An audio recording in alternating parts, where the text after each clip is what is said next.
Marketing qurbonlari, ya'ni tibbiyot marketingi licheniyasi haqida gaplashamiz. Birinchisi, azonoterapiya homiladorlikda kislorod yetishmovchiligi bor ekan deb 10 talab kurs yozib berishadi. Aslida bu hali tibbiyotda oxirigacha tasdig'ini topmagan va homilaga hech qanaqa ta'siri yo'q bo'lgan protsedura hisoblanadi. Ikkinchisi, homila suvini xiralashib ketishi juda ham ko'p tarqalgan va antibiotiklar, har xil antibiotiklar yozib berishadi.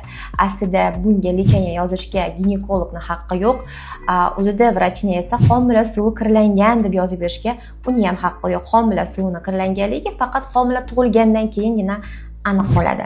Keyingisi tonus. Tonus uchun maxsus qanaqadir tekshiruvlar, 2-3 marotaba UZIga tushish, uning uchun отдельно licheniya olish shart emas.